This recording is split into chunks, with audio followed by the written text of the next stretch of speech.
Buenos días, es un placer saludarles.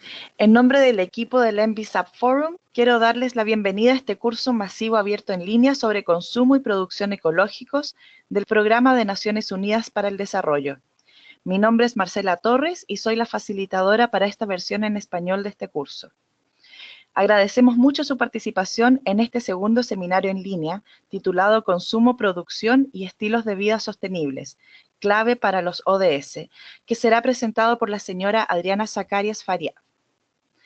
La señora Adriana Zacarias es coordinadora regional del subprograma de eficiencia de recursos del Programa de las Naciones Unidas para el Medio Ambiente, Oficina para América Latina y el Caribe. Anteriormente, fue coordinadora del marco de programas de 10 años en CPS, 10 IFP, por más de 15 años. Su trabajo ha contribuido a obtener apoyo político para la agenda del CPS. También trabajó como consultora para la Dirección de Medio Ambiente de la OCDE, asesora de la Comisión de Medio Ambiente de la Cámara de Diputados de México y como coordinadora de proyectos en el Ministerio de Medio Ambiente de México. La señora Adriana Zacarias se graduó de Cambridge, Reino Unido, y del ITAM de México. Durante el seminario en línea de hoy, la señora Adriana Zacarias abordará estrategias para evitar los impactos ambientales negativos ocasionados por hábitos de consumo impulsados por el crecimiento de las poblaciones urbanas, la expansión de la clase media, el aumento de los ingresos y los mensajes publicitarios aspiracionales a favor del consumo, las limitaciones de recursos que siguen en aumento. Además, explicará la necesidad de ir más allá de la eficiencia y de eco-innovar, de forma que comprendan y satisfagan las necesidades de todos, describiendo los roles que tienen en esta tarea las políticas, los negocios y los individuos. Bienvenida, señora Adriana Zacarias, y muchas gracias por aceptar esta invitación. Es un placer tenerle hoy con nosotros. Muchas gracias, Marcela. Antes de comenzar, muchas gracias a ustedes por la invitación y por la cooperación que tenemos con UNDP. Asimismo, le doy la bienvenida y buenos días a todos los que nos escuchan. Y quisiera felicitarlos por su interés en este tema de medio ambiente, de biodiversidad y de desarrollo sostenible, lo cual es muy importante para los retos que estamos enfrentando actualmente en nuestro planeta. Agradezco la oportunidad de estar hoy con ustedes y compartir un poco esta temática de consumo-producción. Voy a comenzar con la presentación, ¿está bien, Marcela? Primero, si me das unos minutitos, quiero explicarle a los asistentes algunas reglas y dinámicas de los seminarios en líneas del NBSAP Forum, por si tenemos algún participante que no haya estado en una sesión anterior. Los micrófonos estarán en mudo durante la presentación para reducir las interferencias y facilitar la comunicación. Tendremos una presentación de aproximadamente unos 45 minutos, seguida por una sesión de preguntas y respuestas de unos 30 minutos. Por favor, envíen sus preguntas de manera anticipada o levanten su mano en el panel de control de GoToWebinar. Si desean hablar y la conexión lo permite, abriré sus micrófonos durante la sesión de preguntas y respuestas. Esta sesión está siendo grabada y estará disponible en el sitio web del NBSAP Forum. Todos los participantes recibirán un correo electrónico con un enlace para verla, así como una copia en PDF de la presentación y una lista de recursos relacionados con el tema. No olviden visitar nuestro canal de YouTube para ver esta y otras presentaciones. Ahora le daré la palabra a la señora Adriana Zacarias. Que disfruten la sesión. Muchas gracias. Bueno, comenzaremos entonces con esta sesión sobre un tema que me apasiona mucho y he trabajado sobre este tema casi toda mi vida. Consumo y producción sostenible y estilos de vida. Estos son temas claves para alcanzar los objetivos de desarrollo sostenible.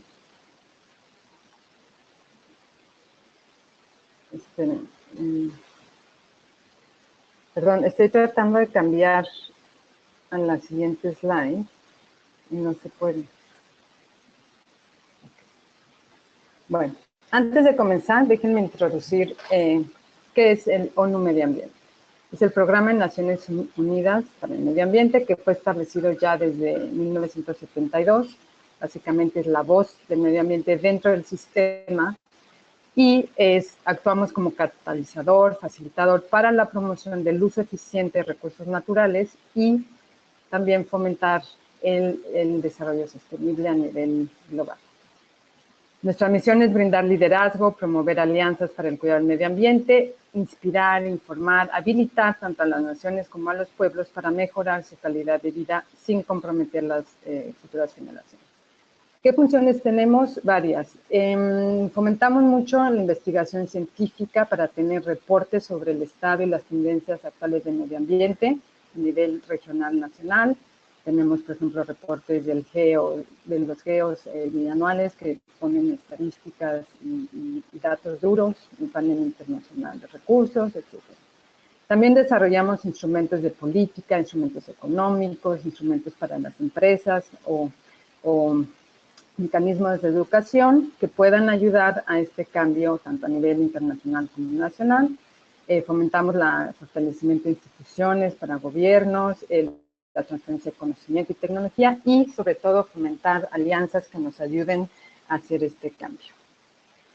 En esta sesión del día de hoy me enfocaré en 4 áreas importantes. Uno, quiero comenzar en explicar por qué el desarrollo sostenible es importante y cuál es el problema. ¿Por qué para alcanzar este desarrollo necesitamos cambiar los patrones de consumo y producción y nuestros estilos de vida? Después explicaré un poco qué es lo que está sucediendo en el contexto político y qué es lo que están haciendo los gobiernos.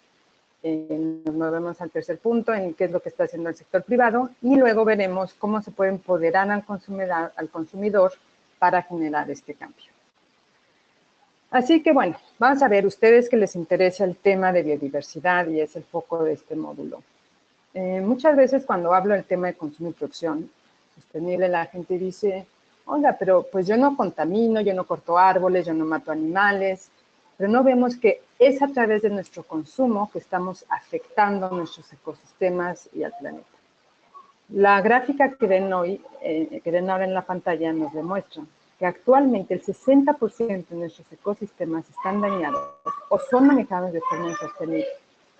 Asimismo, estamos viendo un contexto actual de cambio climático en el que sabemos que de no cambiar el escenario usual, vamos a aumentar la temperatura del planeta a 3 grados. El Acuerdo de París ha hecho algunos compromisos importantes para limitar esto a 2 grados y a pesar de la decisión y las noticias de la semana pasada, es de gran aliento ver el compromiso que varios actores están fortaleciendo en el hecho de cambiar el cambio climático. Algo importante que hay que ver es que las tendencias de población y de crecimiento económico indican que para el 2030 vamos a pasar y vamos a tener entre 2 o 3 mil millones nuevos consumidores de clase media. ¿Qué quiere decir esto? Esto quiere decir que aumentará mucho más la presión sobre los recursos naturales, de tal suerte que vamos a pasar de hoy día de tener una extracción de recursos naturales de 60 mil millones de toneladas, vamos a pasar a 140 mil millones de toneladas para el año 2050. Entonces, imagínense qué impacto tendría esto en los ecosistemas. Estamos hablando de mayor deforestación, de mayor minería, de mayor extracción de recursos naturales, uso de agua, contaminación, etc.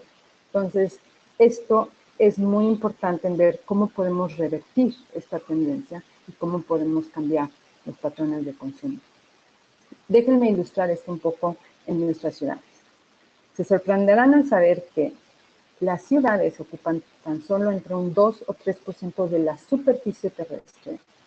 No aún, a pesar de este solo 3%, consumen el 75% de nuestros recursos naturales.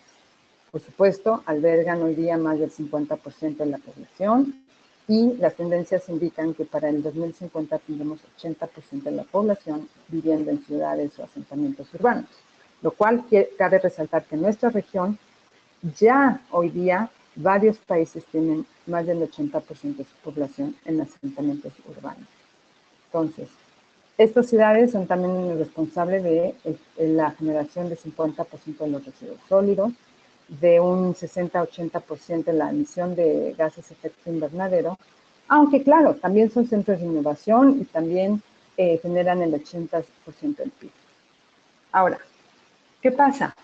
Estudios indican que la infraestructura que es necesaria construir para satisfacer a las poblaciones en el 2050, el 60% de esta infraestructura está aún por ser construida. Entonces, lo que quisiera resaltar aquí es que tenemos una gran oportunidad hoy día en decidir cómo vamos a diseñar esa infraestructura, con qué estándares se va a hacer, cuál va a ser la planeación urbana que queremos hacer, que van a permitir a estos ciudadanos cambiar sus estilos de vida para tener mayores opciones en vivir de una manera más sostenible.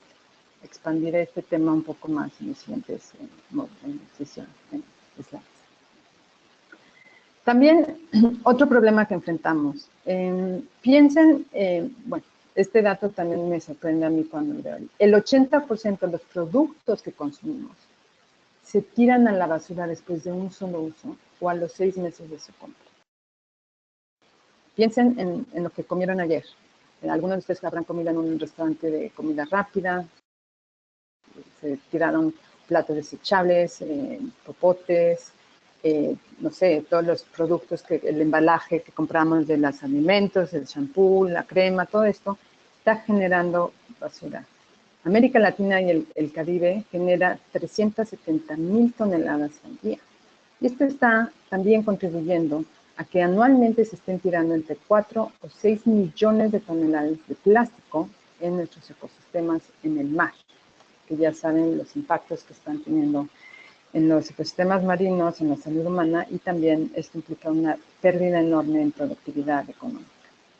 Y otra cuestión también triste es ver que el 30% de los alimentos procesados se están también tirando a la basura. Entonces, todo esto denota que nuestros actuales patrones de consumo realmente no son sostenibles, ni equitativos, ni un ejemplo a seguir.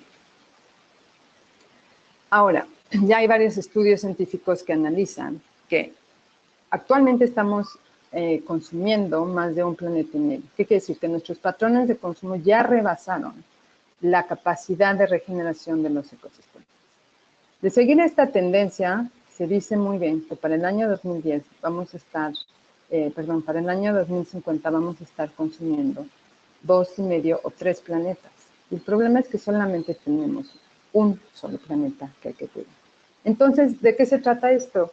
Es lo que llamamos nosotros desvincular. ¿Cómo podemos desvincular el crecimiento económico de la degradación ambiental? ¿Qué quiere decir eso? ¿Cómo vamos a poder, sí, seguir creciendo económicamente, seguir satisfaciendo necesidades, reducir la pobreza, mantener una calidad de vida, pero con un menor impacto ambiental, llámese contaminación, impactos en los ecosistemas, y también con una menor extracción de los recursos? Por ello es importante la innovación, la eficiencia tecnológica, pero también la innovación social y los cambios en los patrones de consumo. ¿Qué pasa? Mucha gente decía, no, bueno, el problema de todo el consumo y producción sostenible y el impacto en los ecosistemas es básicamente un problema de población. Y son los países del sur que tienen mayor población y son los que consumen más y están haciendo mayor impacto. Estudios después dijeron, no, no es cierto, no es solamente un tema de población, es también un tema de los patrones de consumo. Mayor ingreso, mayor consumo. Entonces, es más los países industrializados que están consumiendo más. Por ejemplo, todas estas comparaciones que tenemos en que, por ejemplo, un norteamericano consume lo equitativo a 27 personas en India o un australiano también consume muchísimo más que alguien viviendo en Latinoamérica o en África. Entonces, no es solo un tema de población, sino también de los ingresos económicos, de nuestros estilos de vida. Y después muchos decían, no, pues mira, esto lo solucionaremos solamente con la tecnología y no hay que preocuparnos mucho por la tecnología. Hoy ya sabemos que ciertamente no es tan fácil de hablar que es un tema de población o de ingresos, sino que entran muchos factores. Nuestro ingreso va a cambiar, influye en nuestros estilos de vida, y la tecnología también puede llevarnos a innovación, a mayor eficiencia de recursos, puede empezar a reducir la intensidad del uso de recursos en los productos que generamos, De tal forma que tenemos que ver todos estos factores. Y lo que es importante aquí es ver cómo existen, dentro de esto existen muy buenas oportunidades, tanto de crecimiento como personales. Por ejemplo, cómo podemos atacar este problema en la generación de nuevos estilos de vida que sean más sostenibles, cómo esto también enfrenta y pone nuevas oportunidades de mercado para la eficiencia de recursos y también de innovación, nuevas oportunidades. Entonces, queremos enfocarnos en estas áreas que ustedes ven en el rectángulo anaranjado, ¿no? Trabajar en estas tres áreas. Ahora, ¿qué es lo que sucede? Actualmente estamos trabajando en una pirámide que se basa básicamente en gran énfasis es la eliminación de los desechos, tiraderos a cielo abierto, confinamientos, en lugar de empezar a trabajar, por ejemplo, en la prevención. ¿Sí? Muy pocos esfuerzos se hacen en prevenir la generación de desechos, por ejemplo, prevenir el impacto ambiental. Entonces, lo que hay que hacer es cambiar esta pirámide, poner mayor esfuerzos en lo que sería la prevención de la contaminación o de impactos negativos, en la minimización, en la reutilización de los recursos, en el reciclaje y la recuperación de energía. Para invertir esto, se va a necesitar varios recursos, tanto financieros, innovativos, tecnológicos y también cambios sociales. Sin embargo, cuando vemos un poco las prioridades del mundo y la dedicación del ingreso a estos cambios que se necesitan, pues las señales son un poco contradictorias, ¿no?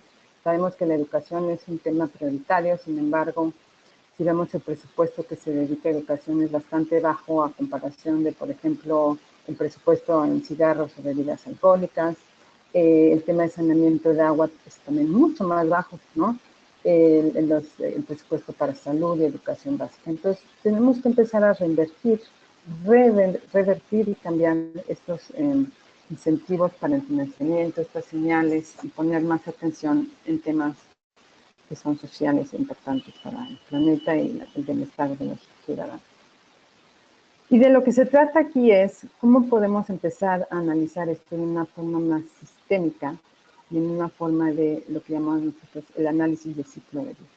Empezar a ver a la economía y también a la producción de productos, de bienes y servicios en un enfoque más circular. Empezar a ver desde el momento en que estamos diseñando un producto. Llámese, por ejemplo, vamos a poner el caso de un automóvil. ¿Cómo lo vamos a diseñar de tal manera que en su producción y en su uso tenga menor impacto? ¿Qué tipos de mecanismos de producción limpia vamos a poner en la planta? Anteriormente, por ejemplo, la industria automóvil ponía esfuerzos en la tecnología en la producción. Decían, bueno, pues mi planta ya tiene tratamiento de aguas, de aire, aceites, etcétera, pero no ponían énfasis en el impacto que ese auto tenía durante su uso. Y era en la fase de uso donde el automóvil tiene mayor impacto ambiental. Entonces ahora ya es cuando empiezan ellos a ver, ok, también tengo que ver cuál va a ser el impacto de este automóvil cuando el ciudadano lo está usando. Entonces ya hay coches que son más eficientes en el diésel, hoy día los híbridos, los coches solares, eléctricos, ¿no? Entonces, bueno, empezar a ver desde el diseño, las políticas de producción más limpia, cuál va a ser la distribución, el transporte que se va a usar, qué tipo de etiquetas de información estamos dando al consumidor, al distribuidor, cómo podemos influenciar en las compras públicas, en el marketing, y después en la fase de uso y de estilos de vida, y después el manejo que se le dará a los residuos. Pongamos el ejemplo aquí. ¿Qué está sucediendo? Lo que queremos, para que se los ponga un poco en el sector de una empresa, es, queremos empezar a imitar, aquí es lo que se llama la biomímica. ¿Cómo podemos comenzar a imitar más a la naturaleza? En un ecosistema, todo es circular. Pensemos en los árboles. Sus hojas que tiran o los frutos que se caen al suelo se convierten en compostaje y generan, ¿no?, fertilizante para las nuevas plantas. Pues así mismo tenemos que empezar a ver. Dejar de pensar en un sistema lineal de insumo-producto, de la cuna a la tumba como se conocía, y empezarlo a hacer más circular. el residuo de una industria puede servir de insumo para otra industria o puede ser reutilizado para la misma industria. Pongamos, por ejemplo, el caso de las cementeras, donde comenzaron a utilizar los aceites usados de automóviles como un insumo para su producción, ¿no? Como fuente de energía. O lo que ya se llama ahorita waste for energy, ¿no? Generación de... O, por ejemplo, Unilever o las empresas que ya empiezan a reutilizar sus mismos productos, ¿no? Y los vuelven a meter en los ciclos de producción. Entonces es esto, la economía circular y empezar a cerrar los ahora. Dentro de todo este tema de consumo y producción sostenible, siempre nos encontramos con algunas ideas, preguntas, y es lo que nosotros llamamos como los mitos sobre el consumo y la producción, ¿no? El primero, yo recuerdo hace 15 años que comencé a dar pláticas de consumo y producción sostenible, por ejemplo, en Latinoamérica, en África. La primera pregunta que me hacían era, oiga, ¿cómo viene usted aquí a hablarme de consumo sostenible cuando enfrentamos problemas de pobreza, ¿no? Y lo ven como que esto contradice o es un límite al crecimiento, un poco lo que se hablaba antes también de que el desarrollo sostenible va a frenar el crecimiento de los países. Entonces, pues este es un mito porque no es así, al contrario. El consumo sostenible va a ser también necesario para generar una mejor calidad de vida a la gente que va a salir de la pobreza. Ofrece una oportunidad de leapfrogging, de evitar repetir los mismos errores que han pasado en los países industrializados, por ejemplo, el diseño de ciudades, en el desarrollo industrial. Entonces, hoy día los países en desarrollo o menos industrializados tienen la oportunidad de saltar e irse directamente a patrones sostenibles, ¿no? Al mismo tiempo, veámonos desde otra perspectiva. Si vemos los ecosistemas a nivel global o si vemos la Tierra, es que otra vez tenemos un solo planeta. Entonces, si queremos realmente erradicar la pobreza, tenemos que cambiar los estilos de vida, porque no vamos a ser capaces de resolver y de salir la erradicación de la pobreza no va a ser posible si no se cambian también los estilos de vida en el norte. No tenemos los recursos para que todo el planeta consuma de manera como consumen los países occidentales, ¿no? Entonces, eso también es importante ver. La otra es que muchas veces en los 80s, 90s, todas las campañas de información al consumidor dicen, bueno, vamos a dar información, educación al consumidor y ya, así ellos cambiarán su patrón y sus preferencias y solucionarlo. Pues no, la información, la educación es necesaria, pero no suficiente. El consumidor también necesita tener una oferta de los productos, también necesita tener una infraestructura alrededor que le permita generar ese cambio.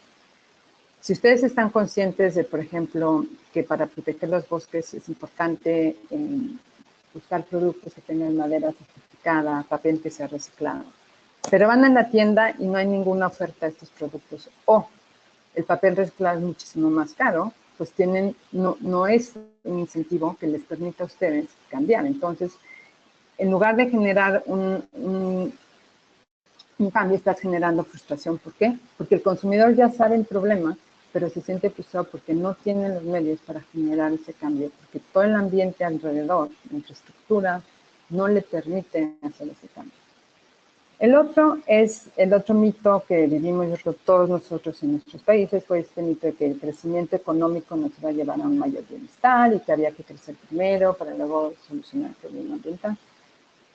Pues ciertamente no, el mayor crecimiento económico no nos ha llevado a mayor bienestar, al contrario, ha generado, sí, un mayor ingreso en el PIB, pero no un mayor ingreso bienestar social, y también nos ha llevado a una deterioro ambiental que está poniendo en riesgo nuestro crecimiento a largo plazo y a las generaciones futuras.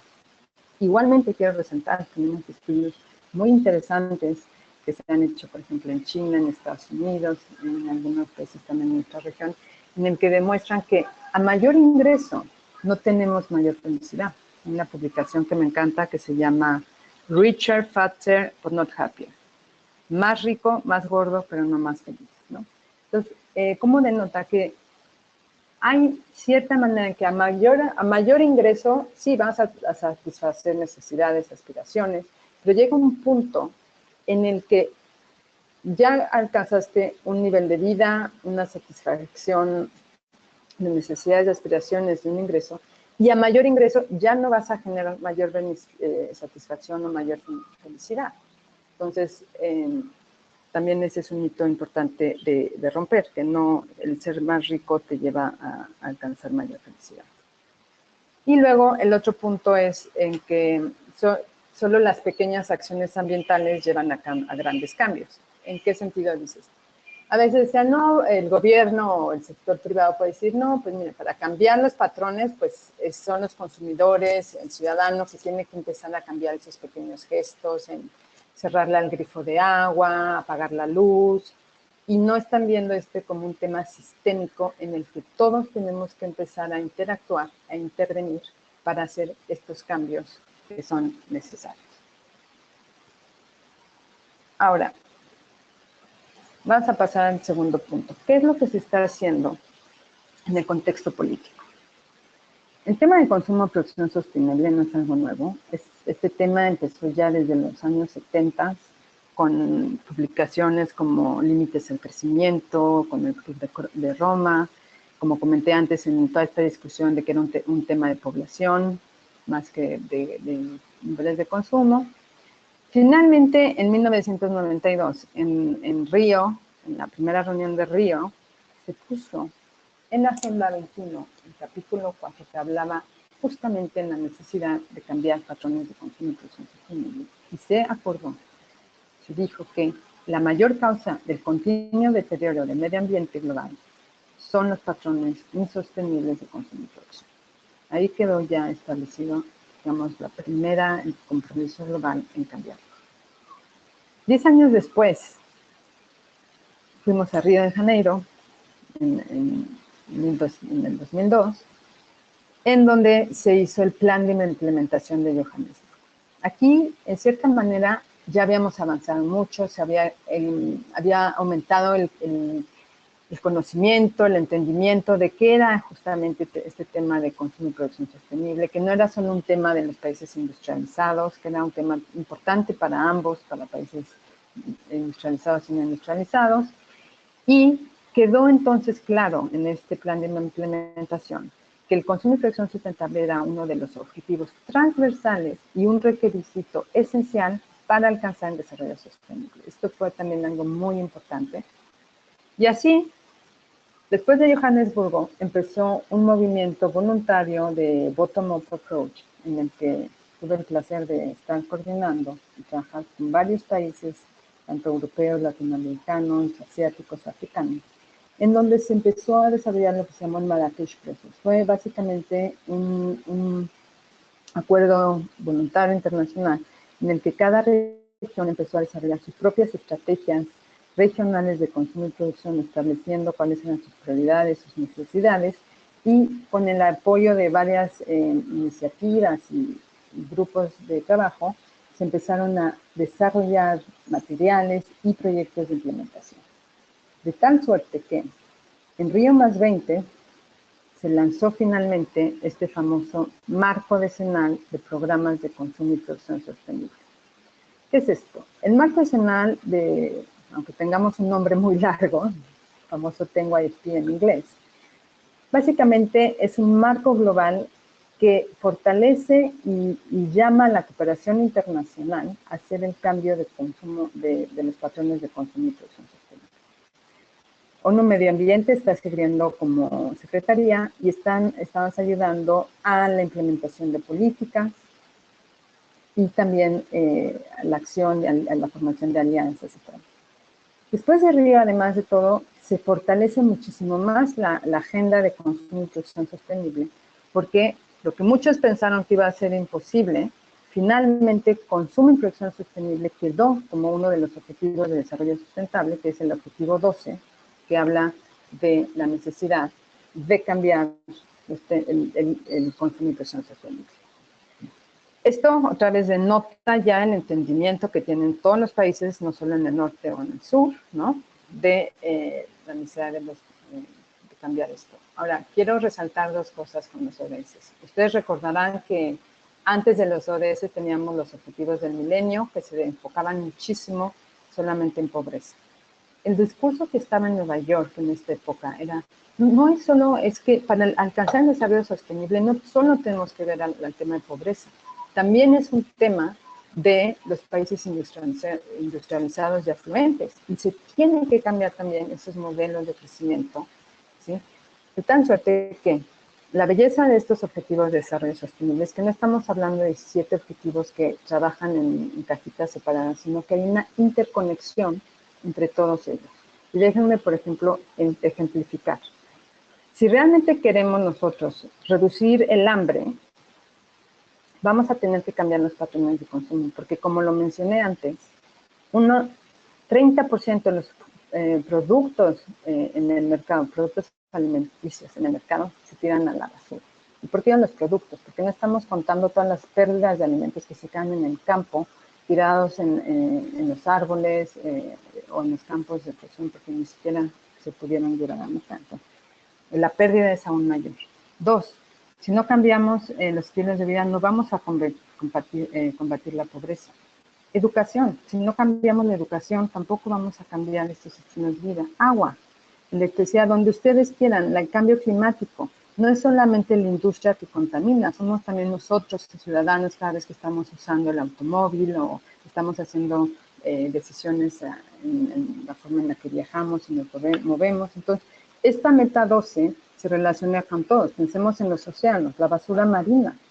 Entonces, en la paz y la justicia, todos los conflictos que se están viviendo hoy día entre comunidades por el acceso a los recursos naturales. Entonces, hay una interconexión entre todas las metas y la meta 12 es una de las que tiene mayor conexión con las 17 metas. Básicamente, la meta 12 también en su objetivo 1, el objetivo 12 en la meta 1 habla de la necesidad de apoyar la implementación del marco nacional de programas de consumo y producción sostenible. Bueno, ¿y qué es se estarán preguntando ustedes, ¿qué es exactamente este marco nacional de consumo y producción sostenible? Bueno, en pocas palabras tiene 4 objetivos centrales. Uno es acelerar el cambio y apoyar las iniciativas y estrategias regionales y nacionales, contribuir con políticas, incentivos, alianzas a la eficiencia de los recursos y a desvincular este crecimiento económico de la degradación ambiental, fomentando, por ejemplo, la creación de trabajos decentes, con estándares, de erradicación de la pobreza. También apoyar mucho a través de financiamiento, capacitación, el desarrollo de capacidades y facilitar este cambio que se necesita. Y después también servir como una plataforma que permita el intercambio de información, de conocimiento y de buenas prácticas para poder difundir, replicar los cambios que se están generando y el diálogo entre diferentes actores y también entre diferentes países de las diferentes regiones. Este programa tiene el marco decenal, como bien dice su nombre, marco decenal de programas. Tiene 6 programas iniciales, los cuales trabajan a nivel global y tienen que dar apoyo a todas las regiones. Y estos programas se enfocan en los temas que ustedes ven aquí en la pantalla. Hay un programa dedicado a compras públicas sostenibles, otro que se dedica en turismo, edificación y construcción, estilos de vida, sistemas de alimentación, información al consumo. Y obviamente hoy me enfocaré un poco más en el tema del programa de estilos de vida y educación sostenible. Entonces, estos programas trabajan con multiactores, con varios representantes de diferentes países, con un balance de representación regional y también con un balance de actores sociales, por ejemplo, el sector privado, público, ONGs, también agencias del sistema de Naciones Unidas. Todos ellos están trabajando en herramientas, capacitación y también facilitando el acceso a financiamiento para implementar proyectos que ayuden a este cambio sistémico que estamos buscando. Ahora, además de este marco global, ahorita les hablé un poco del marco político global que existe. Ahora vamos a bajarnos en qué tipo de cambios, qué tipo de políticas existen a nivel nacional en nuestro país, nuestros países. Por ejemplo, pueden haber varias políticas que fomenten el cambio en el mercado. Pensemos, por ejemplo, en cómo vamos a cambiar sobre todo a los abastecedores, ¿no? A los retailers. Pueden haber varias políticas en las que, por ejemplo, traten de restringir los productos no sostenibles en el mercado. Pensemos, por ejemplo, en las iniciativas que ya empiezan a haber en países como Colombia, Antigua y Barbuda, ahora en Panamá también, en el que están haciendo restricciones para reducir el uso de bolsas plásticas. O algunas políticas en las que están haciendo para sacar del mercado ya las focos o las bombillas incandescentes que no son eficientes, o como hubo en el movimiento en los 80s, 90 en sacar del mercado los sprays que afectan la zona de la capa de ozono. Ahora China, por ejemplo, que ya no va a fomentar el marfil, ¿no? Lo empiezan a sacar. Muchos de los abastecedores también en el que ya no van a aceptar madera que no esté certificada. Entonces, todos estos tipos de políticas que se pueden hacer en impuestos, también a la publicidad que esté dando información que no sea sostenible o que no esté fomentando la sustentabilidad, o por ejemplo políticas en las que van a favorecer el abastecimiento de productos que estén más, que tengan a proveedores que sean locales o regionales, para reducir, por ejemplo, emisiones de carbono o fomentar mercados locales. Y también, pues, el exigir que hayan información sobre el producto, que tenga pruebas, certificación de ecoetiquetado. Otro tipo de políticas que se pueden usar es la integración de consumo y producción en las políticas sectoriales o de planes nacionales de desarrollo.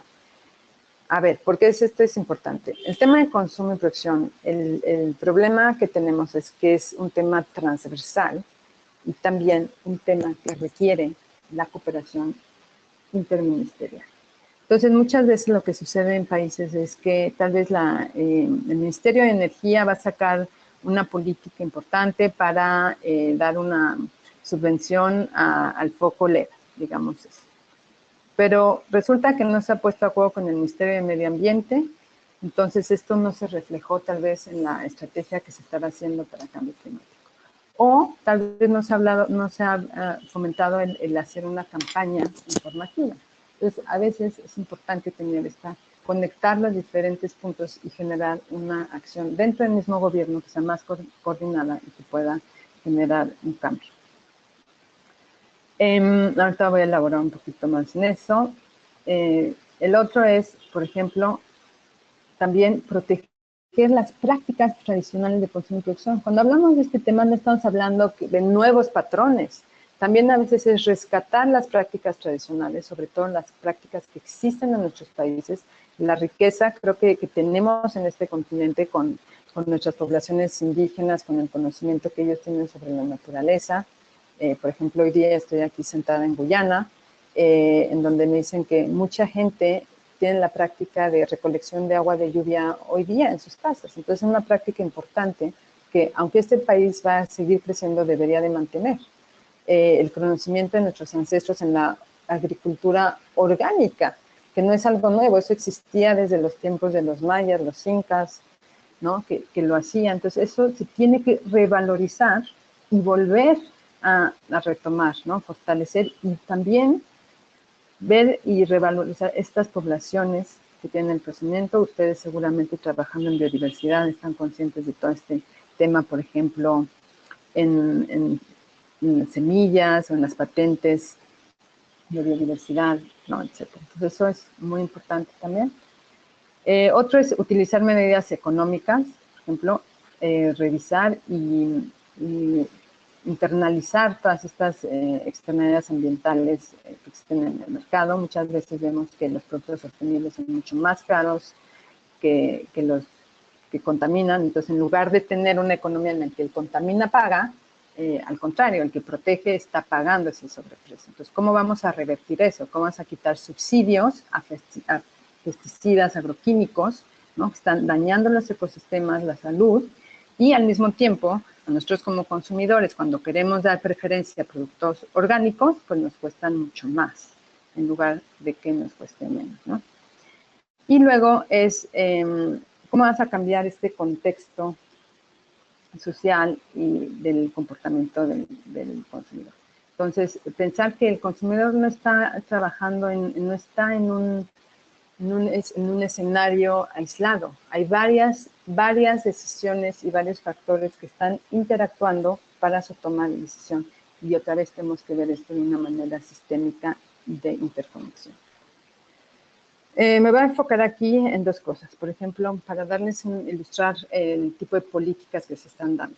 Les dará gusto saber que en nuestro continente ya varios países tienen planes nacionales de consumo y producción sostenible, tales como Colombia, Brasil, México. Costa Rica estaba desarrollando una política nacional actualmente.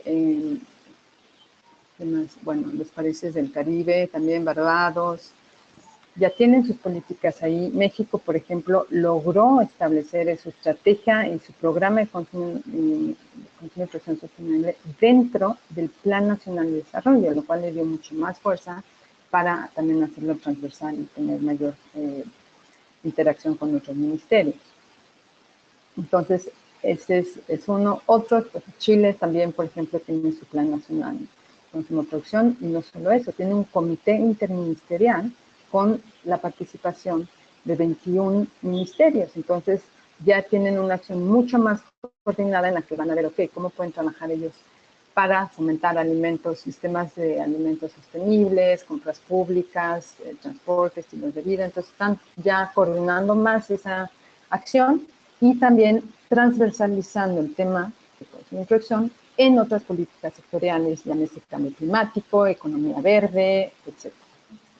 Después, compras públicas. También quiero decir que la región es muy activa, es uno de los campeones para nosotros en el tema de compras públicas sostenibles, en donde, por ejemplo, otra vez Chile, México, Colombia, Perú, Ecuador, Argentina, Costa Rica, Honduras, ya están haciendo esfuerzos importantes, Paraguay, se me escaparán algunos otros, pero varios países ya tienen políticas, iniciativas. Déjenme dar un ejemplo hermoso, por ejemplo, Paraguay, dentro de sus compras públicas, para todos los alimentos que se dan en las escuelas, favorecieron a los productores locales y también comunidades cooperativas de campesinos, ¿no? Entonces, fomentó y fue algo que, un motor que va a ayudar a los campesinos en su producción y está fomentando un nuevo mercado, ¿no? Y además de dar a los estudiantes alimentos más sanos. Ecuador, Colombia, etcétera, pusieron un tema en el que, por ejemplo, muebles y oficinas son muy importantes. Entonces, bueno, para compras públicas va a ser importante ver que la madera que se compre sea certificada y que no esté fomentando la deforestación ilegal, ¿no? Entonces, las compras públicas también son una política muy importante para la protección de los recursos naturales, para revertir todos estos patrones insostenibles y, al final de cuentas, proteger nuestros ecosistemas, ¿no? Y otras políticas en el que den información verificable y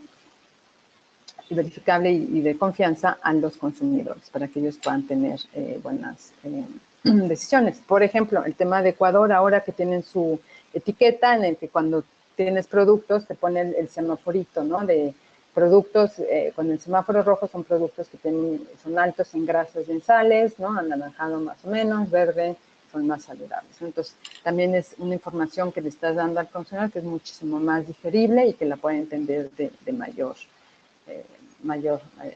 facilidad, ¿no? Bueno, el sector privado. ¿Qué está haciendo el sector privado? Varias cosas. Creo que aquí también hay una gran oportunidad de mercado. También es importante ver el poder del consumidor, la presión de los grupos de consumidores que han generado en las empresas y en que las empresas se dieron cuenta que tenían que ser muchísimo más activas y empezar a tomar una responsabilidad social y ambiental mucho más fuerte, ¿no? Entonces, sí, el sector privado, todos lo sabemos, ellos mismos lo saben, que tienen un gran papel a jugar para la erradicación de la pobreza, la protección del medio ambiente y disminuir la inequidad. Tienen un rol muy importante a jugar con algunos de los objetivos de desarrollo sostenible, tales como el 8, el 9, el 12 que ven ustedes aquí en esta diapositiva. Por ejemplo, trabajo decente. Ya el consumidor quiere ver que los productos que consumimos no están teniendo el trabajo infantil o que le están pagando salarios injustos a los productores o que tenemos a las costureras trabajando en maquiladoras en condiciones inaceptables. Entonces, ya tienen que empezar a dar información de cuáles son sus prácticas laborales, al mismo tiempo cómo ellos pueden fomentar muchísimo mayor innovación. Sé que este es un tema que ustedes verán en su sesión de la semana 5, cómo son un motor importante del sector privado en innovación y que esto mismo les va a llevar a mayor competitividad y mejor acceso al mercado. Y el otro, como ya lo sabemos, la meta 12, en donde es esencial que estemos hablando de mayor eficiencia de recursos para proteger nuestros ecosistemas en la reducción de químicos que están afectando el agua, los suelos, etcétera. Todo el desperdicio de alimentos, que es una pérdida también en todos los esfuerzos que hacen en la agricultura, la reducción de desechos, de contaminación de agua y también esta meta 12 también establece que el sector privado tiene ya que integrar el aspecto de información sostenible en sus reportes anuales, ¿no? Pues bueno, hay varias fuerzas motrices que ya el sector privado cada vez entiende bien. Yo creo que ya pasaron de ver que el desarrollo sostenible o consumo y producción era un obstáculo al crecimiento, sino que ya vieron que puede fomentar también nuevas oportunidades, tales como el acceso a un nuevo mercado que se está expandiendo. Pensemos en hace algunos años en que la agricultura orgánica era vista como un nicho, un mercado pequeño, cómo ha crecido hoy día, cómo nuestros países son uno de los mayores exportadores de estos productos orgánicos, los cuales tienen un valor agregado, ¿no? Que también ha ayudado a erradicación o contribuido a mejores salarios de erradicación de pobreza, ¿no? Mayor aumento de comercio sostenible. También esto les da un aumento en la rentabilidad a largo plazo en sus cadenas de valor. Un tercer beneficio es, se ha visto que las empresas que se mueven antes y que van más allá de los estándares son también las que van a tener mayores ganancias en el mercado. Pensemos, por ejemplo, en los coches híbridos que salieron antes, en los que son más sostenibles y que después con una buena información tienen muchísimo más demanda, entonces ya los demás los empiezan a seguir, ¿no? Entonces, a veces en lugar de que el primero que se mueva va al que pierde, no. El primero que se mueva y adopte estos patrones puede también ser el ganador, ¿no?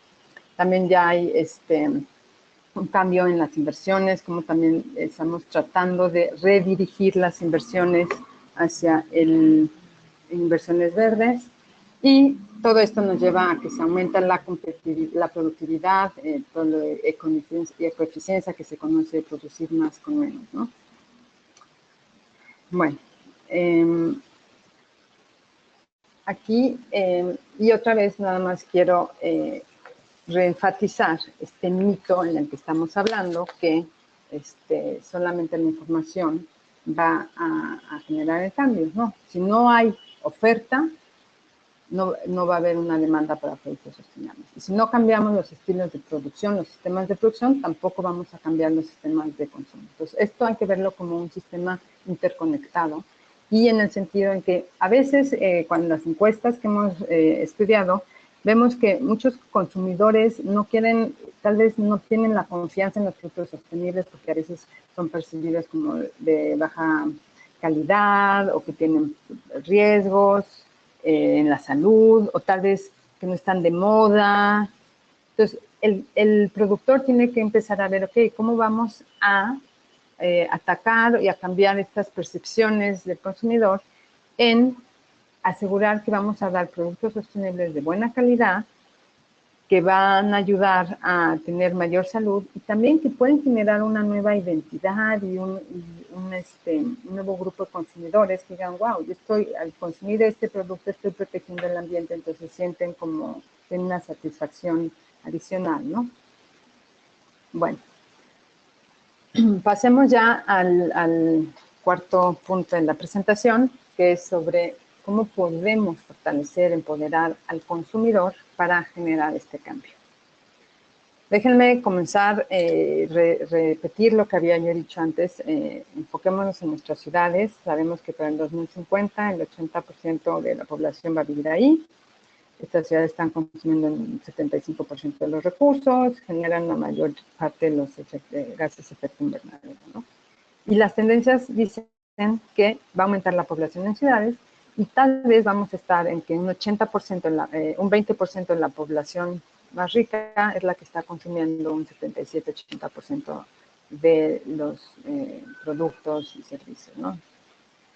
Entonces, lo que es importante aquí es, para cambiar estos estilos de vida, tenemos que comprender cuáles son los factores que llevan al consumidor a hacer decisiones, buenas o malas, ¿no? Para poderlos cambiar. ¿Cuáles son las circunstancias socioeconómicas y las preferencias individuales que están influenciando estas preferencias? Y al mismo tiempo, ver que no es solo una cuestión del consumidor, sino que esto está anclado en la infraestructura, en las señales de mercado, los marcos regulatorios que dan los gobiernos, las industrias, la cadena de valor, ¿no? Verlo como un sistema. Y entonces aquí ver cómo cada una de nuestras decisiones afecta, ¿no? De forma positiva o negativa el medio ambiente y también nuestros estilos de vida. Y para ello yo creo que un tema esencial es empezar a cambiar los sueños que nos han creado y empezar a ver la realidad. Aquí en esta imagen pueden ver, todos soñamos con una casa, una mansión, y te lo pintan como en las películas, ¿no? Que, wow, una persona exitosa va a ser la que tenga una casa maravillosa y enorme, que por cierto hay estudios que notan que el 50% del espacio de la casa nunca se utiliza, ¿no? Que eso es lo que te va a hacer sustentable, bueno, exitoso, ¿no? Pero al mismo tiempo, ¿qué está sucediendo? Tenemos casas de vivienda social que son construidas de una manera ineficiente y también indigna, ¿no? En el que ponen a la gente básicamente en caja de zapatos, sin un área verde, en el que no tienen un espacio de socialización, y además que son construidas sin estándares ambientales, lo cual al mismo tiempo nos va a aumentar nuestro impacto ambiental y social. Pensemos, por ejemplo, en todas esas viviendas sociales que se hacen sin estándares de, por ejemplo, eficiencia energética, reciclaje de aguas, espacios verdes, infraestructura resiliente. Entonces, ¿cómo vamos a cambiar eso? Uno, la percepción de esas aspiraciones a tener casas enormes, eso es lo que te va a dar. Y la otra, por ejemplo, pongamos el ejemplo de los automóviles, ¿no? Todos los anuncios que vemos, el automóvil te lo ponen a alguien que va a 80%, 80 o 200 kilómetros por hora en una carretera sin tráfico. Bueno, pues la realidad no es esa. Todos en ciudades estamos estancados en tráficos, nos lleva 1, 2, 3 horas diarias llegar a nuestras oficinas. Hay estudios que ya dicen que, por ejemplo, creo que un mexicano gasta más de 60 días del año en el tráfico, ¿no? Es todo el tiempo que gastamos de nuestra vida en el tráfico. Entonces, el auto no nos está facilitando, ¿no? Y el auto, en lugar de ser un mecanismo, como es un producto que nos ayude a movernos de A a B, se ha convertido en un elemento, en un símbolo de poder, de estatus, ¿no? Entonces, aquí lo que hay que empezar a ver también es lo que nosotros llamamos el function-based approach. Empezar a ver cuáles son las funciones, qué es lo que un ciudadano necesita. Yo necesito movilidad, no necesariamente un automóvil. Yo necesito algo que me ayude a llegar del punto A al punto B.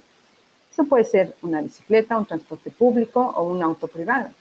Vamos a ver qué sería, en qué forma sería la más eficiente, segura, que me ayuden a tener esta función de movilidad. Y para hacer ese cambio, como está hablando, el function-based approach, hay que empezar, como digo, a cambiar estos sueños. Y, por ejemplo, hay una tendencia ya que se está dando, el discurso que está surgiendo de, por ejemplo, afluencia o algunas universidades en Europa están empezando a redefinir éxito. Y ya se está hablando que en el futuro el éxito de una persona no se va a medir en su riqueza, en el nivel de ingreso, en el que tenga un Ferrari o un Porsche, sino va a ser en su educación, en su solidaridad, en la protección del medio ambiente, en su interacción y respeto a otros. Entonces vamos a movernos a otro tipo de valores, ¿no? Que va a ser importante. Y bueno, porque eso también es muy importante en el contexto latinoamericano, ¿no? Fortalecer ese cambio en la mentalidad. Ahora, ¿qué son los estilos de vida sostenible? Estilos de vida sostenible no es lo mismo de consumo sostenible. Un estilo de vida sostenible no es nada más lo que compras en el supermercado, sino que es un conjunto de hábitos y de patrones de comportamiento que están integrados en un contexto social y que son, esto es muy importante, que son habilitados por instituciones, normativas e infraestructura eficiente que se enmarcan en nuestras elecciones individuales y nos ayudan a minimizar el uso de los recursos naturales, a reducir la generación de residuos y de contaminación y, a final de cuentas, en fomentar mayor justicia y prosperidad para todos, ¿no? Vamos a verlo un poquito más. Déjenme ampliar aquí. Empecemos por el punto en el que consumir no es malo. Todo ser humano, para sobrevivir, así como todo animal y ser vivo, para sobrevivir necesitamos consumir y satisfacer nuestras necesidades básicas. Y eso estamos, todos necesitamos nutrición, salud, vivienda y también otras cosas como educación, movilidad. Entonces, tenemos que satisfacer esas necesidades. Yo diría, no solo necesidades, también las aspiraciones. Después, consumimos también porque tenemos expectaciones sociales.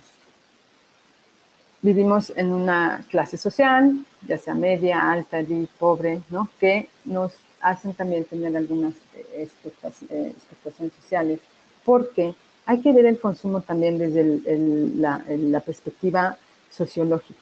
El consumo, desde cualquier tradición, vayamos a los egipcios, aztecas, mayos, mapuches, incas, el estatus de una clase del jefe indígena también era a través de su consumo. La manera en que, por ejemplo, se maquillaban, el collar, la ropa, denotaba en qué estatus, en qué clase estaban. Entonces, a través de nuestro consumo, nosotros estamos hablando, tenemos un lenguaje que nos hace pertenecer a un grupo y nos identifica con unos y con otros. Y todos nosotros queremos tener esa pertenencia, esa identidad con nosotros. Esto es muy importante y quiero expandir ahí. Muchas veces se dice que el consumo y que el consumidor, el economista lo define como el consumidor, el individuo es una persona egoísta que quiere maximizar su utilidad. Pues no, a veces no es solamente maximización de utilidad y no es una decisión individual, es una decisión colectiva. Nosotros consumimos algún producto también porque queremos pertenecer a un grupo, porque estamos nos da la identidad del grupo al que aspiramos, ¿no? Al mismo tiempo, también queremos satisfacer deseos y aspiraciones. Viajar, ir al cine, ir al teatro, estudiar, ir a comer algo, no sé, comida hindú, lo que sea. Eso está bien. Después ver que algunos factores como el marketing tienen muchísima influencia en nosotros, la televisión, los anuncios que nos ponen por todos lados, en la calle, en el cine, hasta en los aviones, ya frente a la mesita, siempre hay un anuncio, que hay estudios científicos, los miles de anuncios que recibimos al día. Y esto está también influenciando muchísimo en nuestras decisiones, ¿no? Todos quieren tener un nuevo producto, el nuevo teléfono, el smartphone, teléfono inteligente. Entonces hay una presión social también que te está llevando a un consumo que no siempre va a ser el más sostenible y que también nos está empujando a productos que muchas veces son programados con una obsolescencia, ¿no? Pensemos en las computadoras, teléfonos inteligentes que están programados a durar 2 o 3 años y después tienes que cambiar al nuevo modelo, ¿no?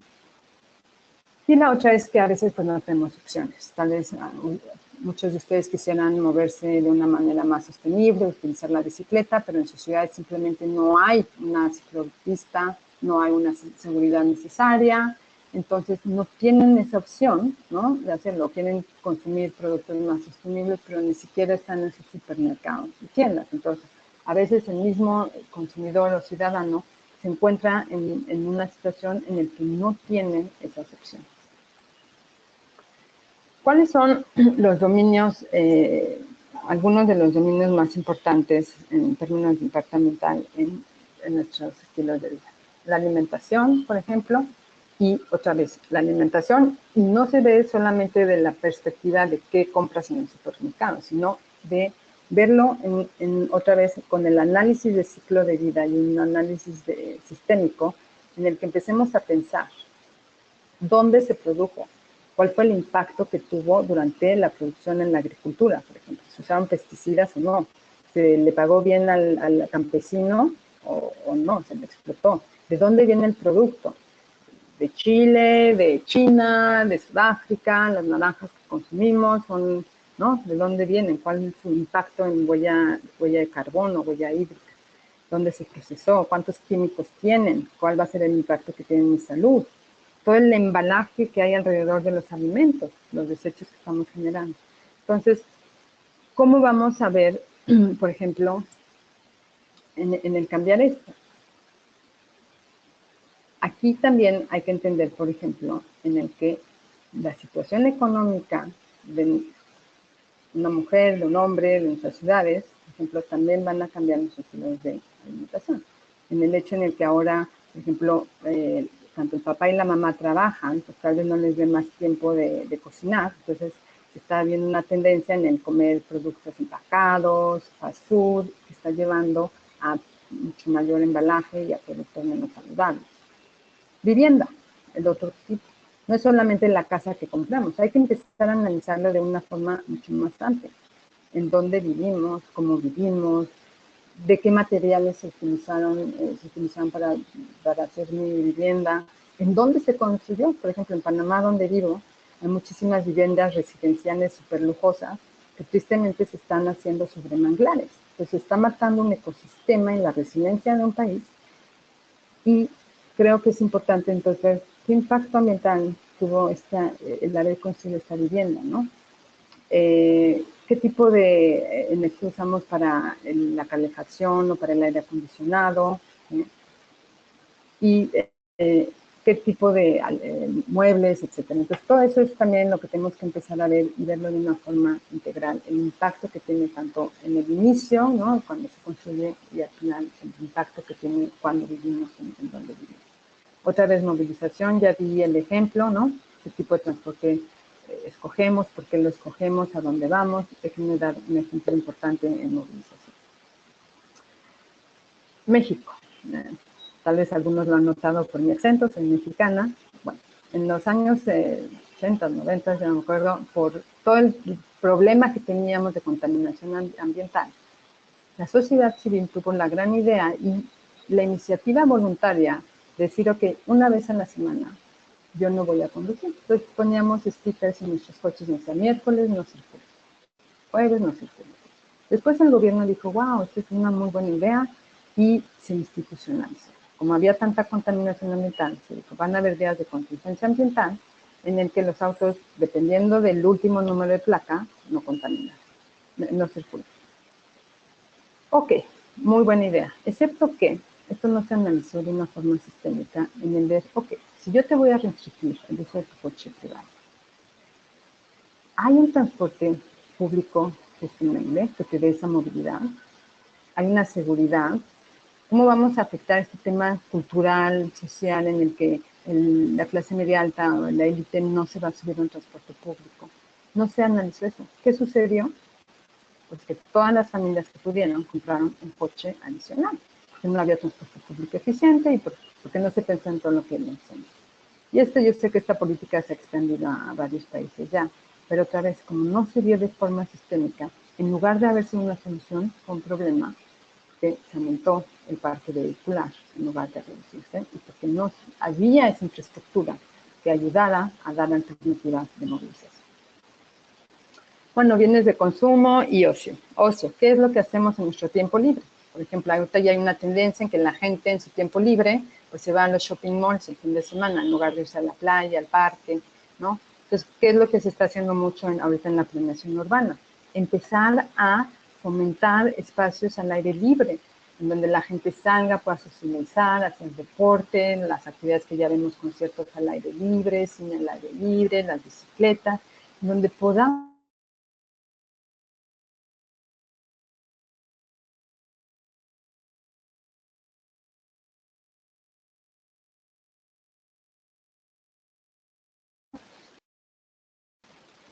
Bueno, este cambio del que estoy hablando no es fácil.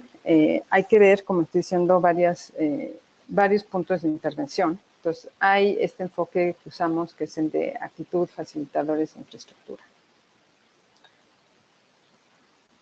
Espero que me escuchen bien. Sí, ¿sí me escuchan? Sí. Actitudes. Yo lo que llamo es todo lo que está dentro de nuestra cabeza, las ideas, las preferencias, la educación, la conciencia ambiental que tenemos, ¿no? Eso que nos dice, sí, voy a contaminar o no, no voy a contaminar, voy a hacer mejores elecciones. Facilitadores, ¿cuáles son el marco regulatorio, los precios del mercado, las etiquetas que nos están ayudando y nos dan incentivos para cambiar hacia patrones, nos ayudan a cambiar esos patrones de estilos de vida sostenibles? Y después, la infraestructura. Otra vez, si no hay ciclovía, si no hay un transporte público sostenible, no vamos a poder cambiar. Entonces, ¿dónde está esa infraestructura o dónde está la oferta de los productos que me está también ayudando a cambiar? Veámonos también de otra manera. Los factores que influyen. Como ya dije, consumimos por necesidad y por aspiración. Pero también ver que también nuestra situación personal va a cambiar. Ustedes de niños no tenían las mismas preferencias de consumo como las tienen hoy día de jóvenes o de adultos, no teníamos el mismo ingreso, tal vez algunos ya son papás y mamás, entonces nuestros consumo y necesidades van a cambiar también a lo largo de nuestra vida. Cuando ya uno está casado con niños, tal vez pues sí necesitas un coche más grande o otro tipo de movilidad, casa con otra habitación, tus necesidades van a cambiar. Entonces hay que ver también cómo satisfacer, cómo eso va a ir cambiando mucho a lo largo de nuestra vida. Después, ¿cuáles son las condiciones sociotécnicas? Por ejemplo, la cultura, los medios de comunicación, los marcos regulatorios, ya les expliqué, ¿no? Las señales del mercado, y luego los límites físicos y naturales, ¿no? Nuestro ecosistema, el clima, y por ejemplo, déjenme ilustrarlo aquí. Vivo en Panamá. A mí me encanta pues ir en bicicleta a mi trabajo, tengo la fortuna de que hay una ciclopista, vivo a 5 kilómetros, lo puedo hacer, excepto que en Panamá es muy húmedo y hace mucho calor. Entonces, el clima también va a afectar aquí. ¿Qué sucede? Afortunadamente en mi oficina hay un baño con una ducha que me permite llegar a mi oficina, cambiarme ahí, y entonces me está facilitando ir en bicicleta. Pero mucha gente que lo quiere hacer en otras oficinas, pues dice, no puedo ir porque en Panamá después de estar en bicicleta en 2 kilómetros ya estás completamente empapado. Entonces ahí es importante ver, lo que quiero ilustrar aquí es el pensamiento sistémico y la necesidad de pensar en todos estos factores que van a influenciar y van a obstaculizar o a facilitar a un ciudadano cambiar o no un estilo de vida o un patrón de comportamiento, lo cual incluye también los recursos naturales. Y por eso mismo, por ejemplo, con toda esta crisis ya en los recursos naturales que estamos viendo, por eso ya hay mayor presión. Esto nos está ayudando también a repensar en los patrones de consumo, porque ya vemos que los recursos naturales, como es el 60% de los ecosistemas, se manejan de forma insostenible, ¿no? Y bueno, lo último ya va a terminar pronto, es ver cómo estos factores también a veces se contradicen. Tal vez yo tengo el deseo de no contaminar y de tener productos más sostenibles, pero todos mis amigos consumen de forma insostenible, me invitan a fiestas donde todo es desechable, entonces estoy participando involuntariamente o voluntariamente en esas cosas y no lo puedo cambiar. O las señales de mercado, la publicidad me está llevando a otra dirección, ¿no? Entonces se pueden contradecir, y lo que es importante es ver que hay un papel importante que tanto el gobierno como el sector privado tienen que jugar. Y bueno, por tiempo esta ya me la va a saltar, pero básicamente es un poco lo que explicaba en las consecuencias de nuestras decisiones cuando pensamos en los alimentos, ¿no? Que hay que ver a lo largo de la cadena de valor cuáles son los impactos que tenemos en nuestra decisión. Y ya para terminar, solamente voy a resumir. No existe una definición de estilo de vida universal. Hay varios estilos de vida sostenible, depende del contexto, la ciudad, del lugar donde vivimos. Hay los dominios clave que mencioné, donde se requiere un enfoque holístico. Hay varios factores que que afectan, como les dije, que no están solamente bajo el control del individuo, sino que hay que verlo como en el sistema. No son estáticos, van a cambiar con la innovación tecnológica, con nuestras nuevas sociales, con las necesidades que tengamos a lo largo del tiempo en nuestra vida. Y en que el individuo no es que sea malo y quiere contaminar, sino que hay veces que no puede salir y cambiarlo.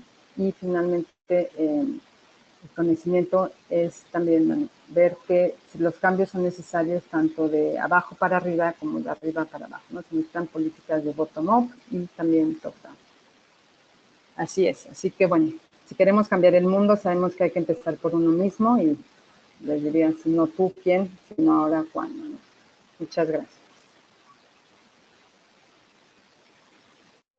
Muchas gracias, Adriana, por esta presentación.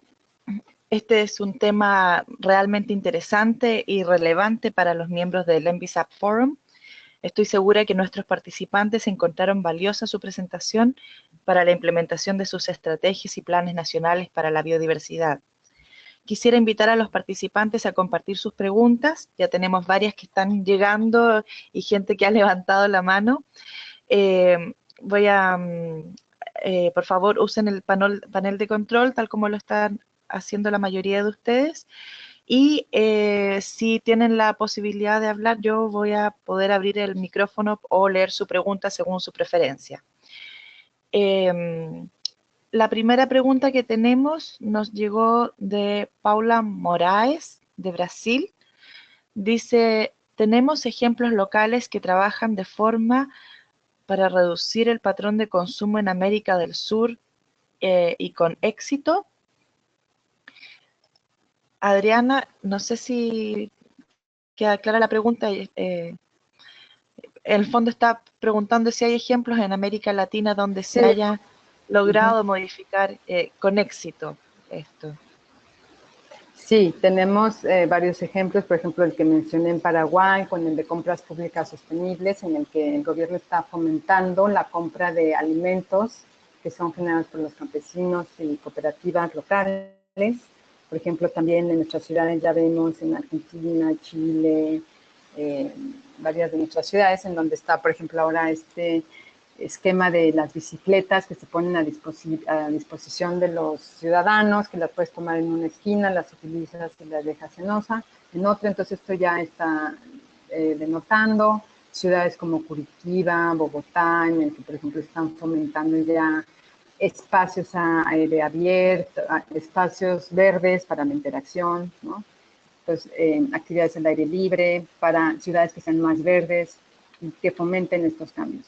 Sí, hay varios, afortunadamente. Qué bueno. Tenemos una persona que está levantando la mano. Voy a ver si puedo. Eugenio Martín. Voy a abrir el micrófono para que pueda plantear su pregunta. ¿Aló, Eugenio? Gracias, buenos días. Buenos días.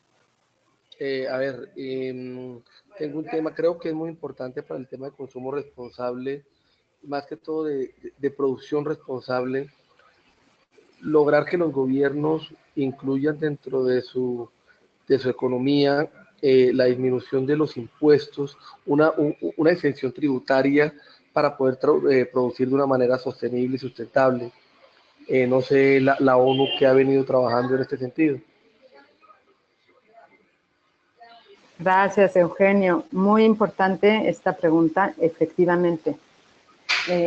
Los instrumentos económicos son importantes. Desde el ONU estamos fomentando muchísimo esto. Por ejemplo, tenemos la iniciativa de economía verde, en donde es ver qué tipos de instrumentos e incentivos fiscales se pueden dar para este cambio. Hay algunos ejemplos ya, por ejemplo, Chile acaba de sacar la iniciativa del precio al carbono, lo cual va ya a reducir el impacto. Otros están dando ya mayor, por ejemplo, subvención, sí, subsidio a productos más sostenibles, por ejemplo, los focos LED. Sin embargo, hay otros países, por ejemplo, en el que vivo, en el que hoy día un foco LED tiene 15% de arancel y uno que no es LED es un 5%. Entonces, estamos, por ejemplo, trabajando con el Ministerio de Hacienda y de Medio Ambiente y Energía para que se cambie esta señal de mercado. Pero absolutamente es esencial y hay varios esfuerzos que están llevando a esta dirección.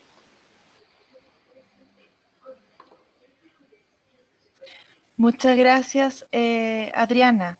Tenemos otra pregunta. Salió Eugenio. Perfecto. No, aquí estoy.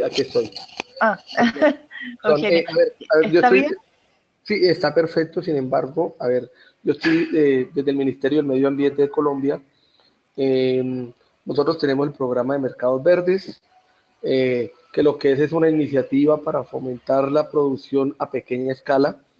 En nuestra normativa jurídica y tributaria no tenemos unos impuestos que permitan disminuir los aranceles por este tipo de producción sostenible.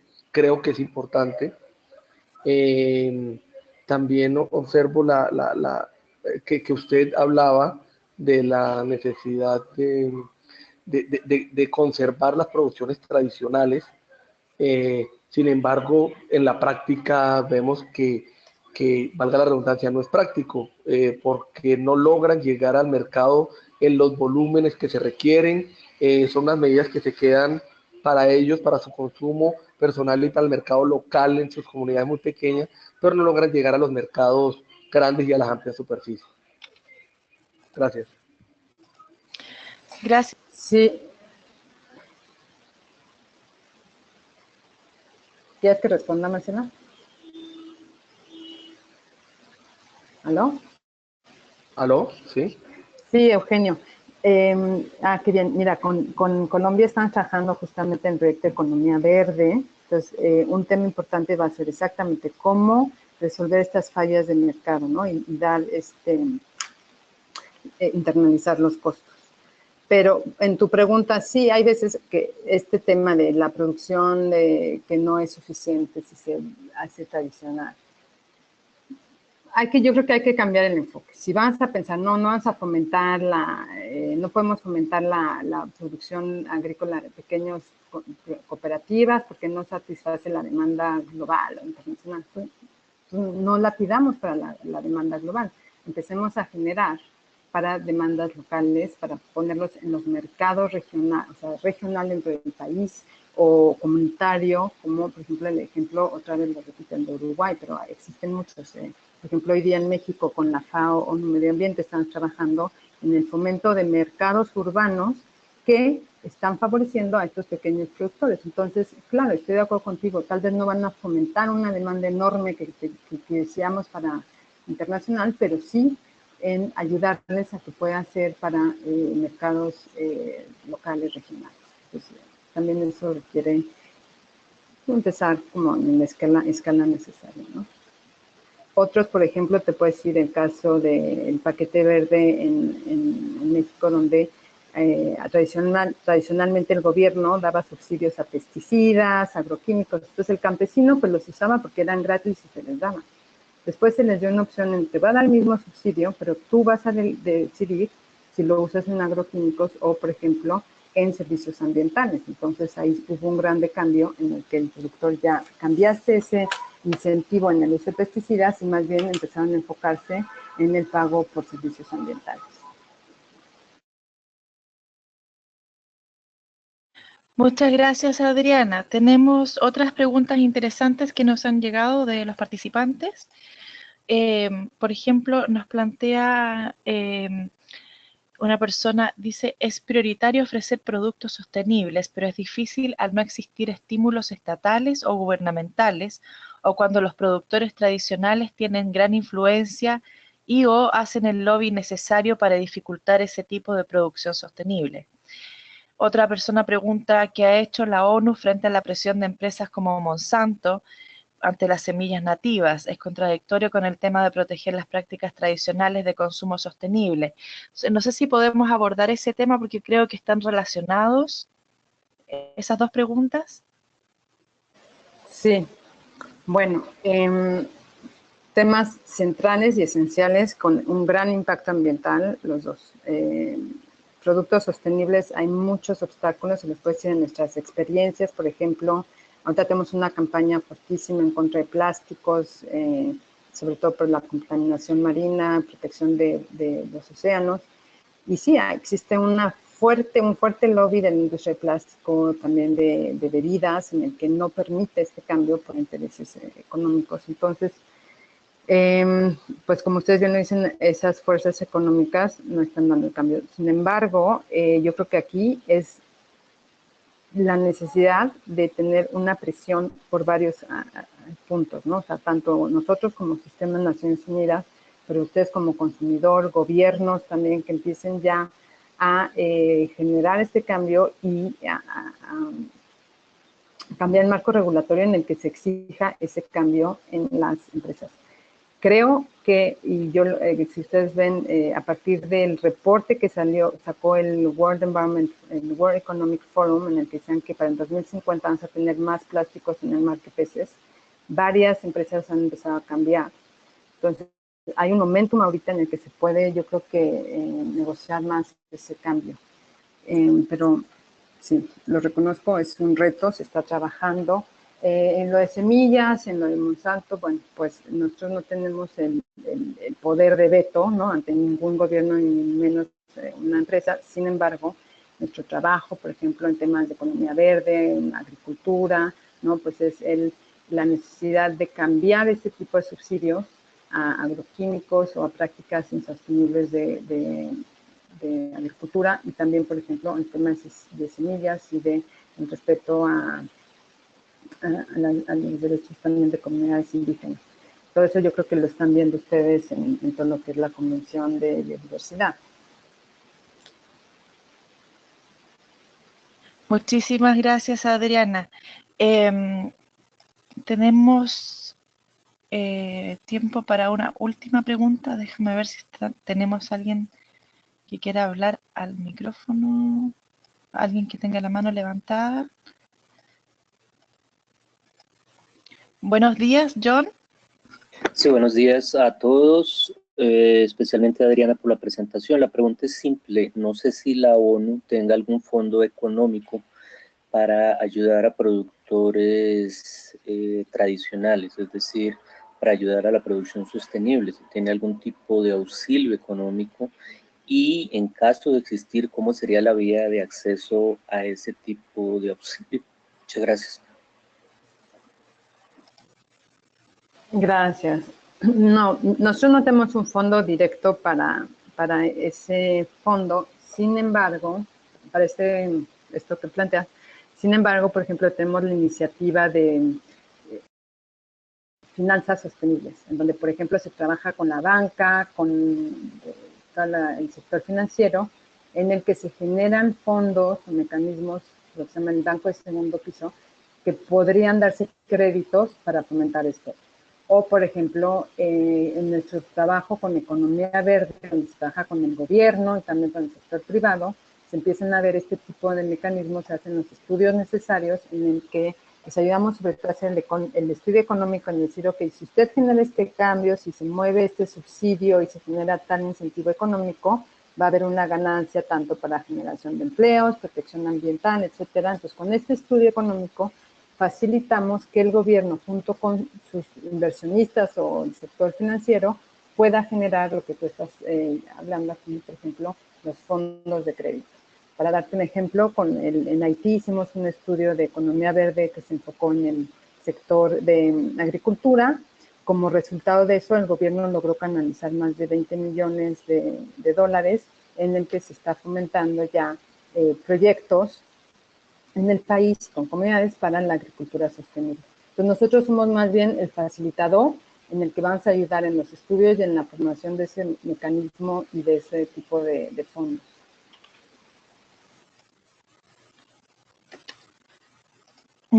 Muchísimas gracias, Adriana. Lamentablemente hemos llegado al tiempo límite de esta sesión. Adriana ha sido muy amable de participar con nosotros, pero ella está en una misión oficial en Guyana y tiene una reunión muy importante a la que debe atender. Entonces no nos queda más tiempo para preguntas, pero queremos agradecer nuevamente a la señora Adriana Zacarias por su tiempo y gracias también a todos ustedes por su participación en este seminario en línea. No sé, Adriana, ¿tiene algún comentario final que desea hacer antes de cerrar este seminario?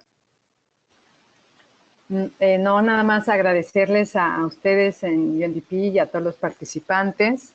En la última slide ahí dejé mis datos, así que sientan la libertad de contactarme para cualquier información que necesiten. Un gusto haber estado con ustedes. Muchas gracias. Por favor, no olviden revisar nuestro sitio web en envisapforum.net para recibir las últimas noticias acerca de este seminario en línea y el curso masivo sobre consumo y producción ecológicos. Recuerden que en el sitio estará disponible la grabación de este seminario en línea, una copia de la presentación en PDF y una lista de recursos relacionados. También los invito a visitar nuestro canal de YouTube para ver esta y otras presentaciones. Estén atentos a nuestras siguientes sesiones. Para mayor información visiten el Envisap Forum o síganos en Facebook y Twitter. Recuerden registrarse o actualizar su perfil y enviarnos ideas de temas que les gustaría que abordáramos en futuros seminarios. El Envisap Forum es una alianza global para apoyar el desarrollo y la implementación de estrategias y planes de acción nacionales para la biodiversidad de manera efectiva. Es un esfuerzo conjunto de la Secretaría del Convenio sobre Diversidad Biológica, el Programa de Naciones Unidas para el Desarrollo y el Programa de Naciones Unidas para el Medio Ambiente. Soy Marcela Torres y en nombre del equipo del Envisap Forum les deseo que tengan un muy buen día y espero que hayan disfrutado esta sesión. Hasta pronto.